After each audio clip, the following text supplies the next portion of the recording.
Hi everyone, today I'm going to share with you 10 personal finance books that I found to be profoundly impactful in my life and have shaped the way I manage my money and our family's money. So I wanted to share with you these 10 books, but before I get started, I want to say most of these books I read years ago and I don't have them anymore. I either given them to others to read or they were library books. I only have a few actual copies of the books that I've held on to for a few years. So I'm going to put the books on the screen as I talk through. The very first book that I ever read that was finance related for me was Rich Dad, Poor Dad. Now, Rich Dad, Poor Dad was published in 1997. I was a senior in high school and I read it right after it was published, so I was still a teenager. I must have been about 18 years old at the time, and it really shaped the way I think about money even to this day. Now, there's been some controversy about the author. His name is Robert Kiyosaki, and he was actually, a fun fact, the inventor or co-inventor, I think, of the Velcro surfer's wallet. But he pours himself into this book, and it's basically about what he learned from his friend's rich dad and the advice that his middle class or poor dad gave him, and how starkly different it was from his rich friend's dad's advice. And so it's really broken down pretty neatly here, and I would say that this is still a timeless classic. A lot of the principles still hold true. It definitely spoke to me when I was a teenager, and I will probably recommend it to my kids when they're a little older as well to read it. It breaks down the common myths that many people believe are the ways to get rich. He kind of just debunks a lot of those myths, and he spells out basic principles that may not be as familiar to some of you. For example, what truly is an asset versus a liability. He shares principles that you can teach your kids if you're parents. I remember as a child myself learning all these principles, and then now having two teenagers, I pass that knowledge on to them. And I started at a very young age. They were like 6 or 7 years old when I started talking to them about money management.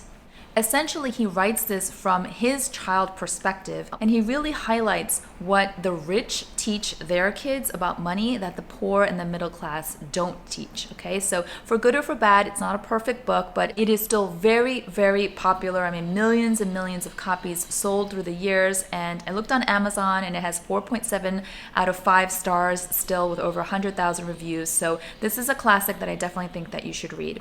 Book number 2, The Richest Man in Babylon by George Clason.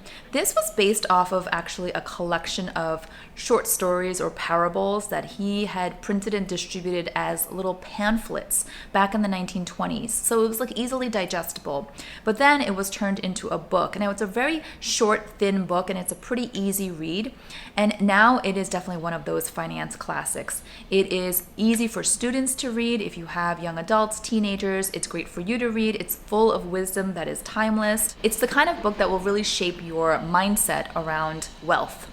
Book number 3, this is a more recent book, and it's very popular. Maybe the most popular one nowadays is called The Psychology of Money. It's a newer classic by Morgan Housel, over 8 million copies sold. This book I read a few years ago, and it really examines your psychological behavior and habit towards money. And I have a background in psychology, so I found this to be particularly fascinating. Lots of data, statistics, anecdotes. It's a really smooth read because he doesn't get into all this nonsense like financial jargon. None of these books do. They're all pretty straightforward, and he digs into what beliefs you hold on to and the strange ways that certain people think about money and what holds us back from building wealth. And it really focuses on the reader, the person behind the money. It's not about the money, but it's the person who owns the money, who earns the money, who uses the money. So it's really interesting. And like I said, it's very straightforward read, very practical, full of interesting information, and it's also going to touch on how to keep wealth, because there's all kinds of data about how people become wealthy and then they lose it all. Book number 4, love this one, Your Money or Your Life by Vicki Robbins. This is a New York Times bestseller with over 1 million copies sold, very popular as well. Not as popular as some of the other books that I mentioned, but it's more of a mindful approach to money management. So you might even want to think of it as like the minimalist approach, although it's not really. So it's more like ways towards financial independence while also creating peace of mind. How to audit your spending, but also how to enjoy your life at the same time. And there's a quote in the book that was highlighted by a lot of readers, and it says, "Waste lies not in the number of possessions, but in the failure to enjoy them," which I feel like we talk about a lot on this channel with some of our luxury goods and our shopping, and how we really should be enjoying them. Otherwise, let's let them go, right? What's the point? We're not here to be storage for these material possessions. But I thought this book was really balanced, and it was softer than some of the other financial books, and also just really good.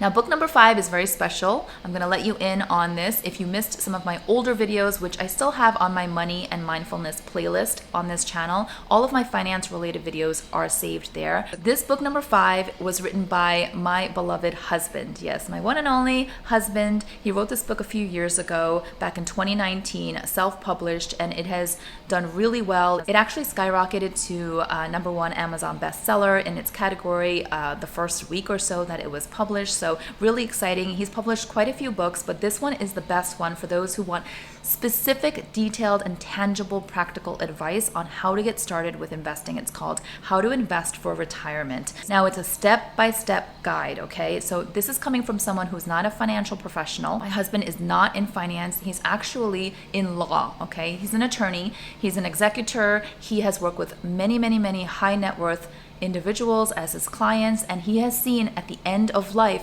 how their wealth building has taken place. And he's the one who manages their estates and deals with all their heirs and distributing their wealth. And he has seen over the years how simple it is to build wealth, because most of his clients don't come from wealth. Most of them are just people like you and I who are average Americans, and they are disciplined and they stick to it, and they have multi millions and millions of dollars by the time they pass away, with no glorious job title, no glorious business in many cases. So he comes from that perspective. So it speaks to like the everyday person, and it's really short, straightforward, no nonsense, no BS. So he breaks down things like the most important principles that you need to know about money. So what is the importance of time value of money? How does compound interest actually work? What are the common investing mistakes? Where do you even start with investing? Like, where do you start first? A lot of you ask me that question. This book is going to be your step-by-step guide. There's no finance jargon, like I said. It's coming from someone who works with everyday people, and those everyday people have built up massive amounts of wealth. And it's really through simple habits and discipline. I'm sure you've heard that many times elsewhere. It really is that, those simple habits, it's not rocket science, and discipline that get you to being very wealthy. So my husband's motivation was really to just share this knowledge, to pass on the knowledge that he had learned over the years working with his many clients. And what I really love about it, of course, I read the book before it was published, and it very much aligns with my thinking and my practices even before I met my husband and we got married. So I felt like it was almost validation, like just a stamp of yes, yes, yes, this is how we do it. This is what has worked. It's a proven method. And so I feel really good about recommending it to you. Even though it's my husband, I don't want to be biased. There's other books that he has written that are not relevant, so I'm not recommending, right?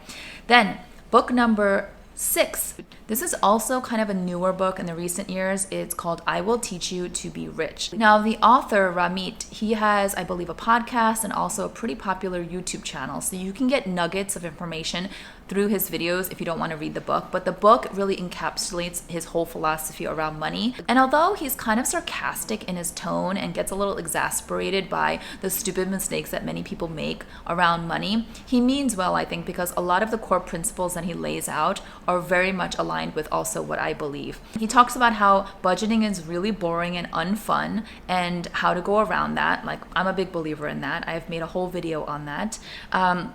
There's a way to reverse budget that is actually much more fun. And then also, he talks about indulging without guilt, but also how to create wealth. Again, a very simple, steady process. And then he kind of like attacks like the TikTokers of the world, not necessarily directly, but he's talking about how he's sick and tired of this younger generation saying that you're going to become rich if you stop buying lattes at Starbucks. And then book number 7 is actually a book that I have. I've had it for many years. It is super yellowed. As you can see, the pages are just aged. But this one here, it's not necessarily a personal finance book, but it is a money book. So it's called Counterfeit Gods, and it's by Tim Keller. Tim Keller was a famous pastor, Presbyterian pastor in New York City, but also across the world. And he has since passed away in the last few years, but he wrote many, many books, and they're all really good. I have so many favorites from his books, but this book in particular, for those of you who are money-minded, Counterfeit Gods, it talks about the empty promises of money, but also other idols, sex, power, and the only hope that matters. So this is really obviously for those who are believers, who are Christians. I am a Christian. I believe in God. I believe in Jesus. So if you have that same faith or you are curious to explore, I highly recommend that you pick this up. Like I said, I borrow so many books from the library, and even when I buy a book, I hardly ever keep it, but I have kept this one, and I go back to reading it time and time again because it is really powerful. It's such a good reminder of how idolizing anything really, but especially money, is so dangerous. So no matter where you are in your financial journey, this is a good one to just keep you grounded. Let me just backtrack for a second, because obviously I do have my husband's book. I have all of his books on display on my shelf in the bedroom to support him. I just had it over here in the stack, so I didn't think to pick it up before, but this is the book. As you can see, it is very, very thin. You can read it in one day if you wanted to, or you could just take your time with it. I can go on to Amazon. You'll see all the reviews, really positive reviews. I've always been hesitant to recommend any of my husband's books because I'm a very private person, and obviously my husband's face is here, his name is here, and all of that. But I think this topic is important enough, and there's so many of you who are earnestly trying to create financial wealth in your lives that I want to be able to share this information with you. I don't want to just hold it back for the sake of my privacy. So I'm going out on a limb and sharing this. I have shared this in the past in one of my older videos, and I received so many amazing messages, emails, thanking my husband for the book, so I would relay the message. And there's one of you on Instagram who actually reached out this past week saying that you've bought like 20 copies because you just keep giving them out for like high school graduation, college graduation, cousins, nieces, nephews. So thank you for your support. If you have already purchased and read this book, pass it along to whoever you need to. Okay, moving on. Book number 8 is another book that I have a physical copy of. It's called God and Money, and I read this many, many years ago. This book was written by 2 Harvard MBA graduates. They were business students. They met in a men's Bible study group, and they started talking about the relationship between God and money. They really dig into generosity. This book really is something that has been kind of like a beacon or a guiding light for me in terms of generosity, so definitely recommend this. And then book number 9 is this one here. It's $2 a day, and you're probably thinking, how is this a personal finance book? I believe that if you have a money mindset, you're going to read all kinds of money books. I probably read like 100, if not more, money-related books. And so $2 a day is about poverty. It's about people who exist and live on $2 a day, and it's a really complicated, fascinating system, and it's broken. It's a broken system, but it's also very enlightening to read about this. It will give you perspective on where you are in your own financial situation, where you've come from, where you're trying to go. It will give you empathy for those who are really struggling. I mean, really, $2 a day, you guys. So this is a book I feel is so eye-opening and educational, and you don't want to just read books on like how to make money, how to invest. You want to read all kinds of money books, and this is one that I would definitely add in. And then book number 10, a lot of people balk at this title, but it is such a good book. It's called Die with Zero, and this is really appropriate for those of you who are looking to create generational wealth. You're beyond the financial freedom, you're out of debt, you're saving, you're investing, you're growing, you have a nest egg, you feel stable, you are thinking about the next generation, whether it be your children, nieces, nephews, and so forth. This book completely flipped how I think about passing on wealth to my kids.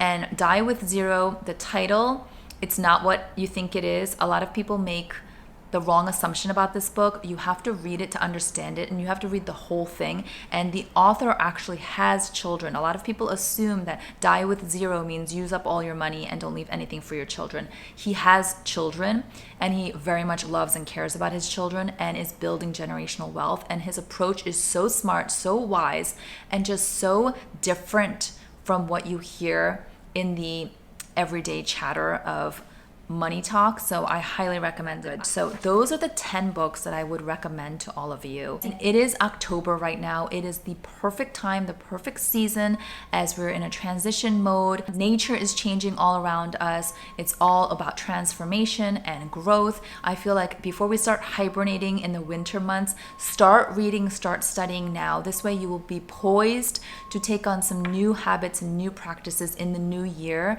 and 2026 will be the year for you where you either get out of debt, you dig into a lot of your debt, or you start saving and investing in a way that is new to you, that is really disciplined and productive and fruitful, or you start thinking about generational wealth in a way that's very freeing and joyful, and you also start being generous in different types of ways that you never thought you could be. Like, this list is my go-to list, okay? These 10 books. And I feel like if you can read all of them, the more the better, because like I said, you want to be well-rounded, and you don't want to silo yourself into reading only certain types of money books, because that will not shape you in a way that is healthy and balanced, okay? So that is it, you guys. I am headed to the airport this afternoon, so I'm going to be away for a few days, but I really wanted to just knock this video out and get those 10 books on your radar. Everything will be linked below in my description box. If you expand it, I will have the titles and the links so you don't have to go hunting for it. These 10 books are great. I give my personal endorsement,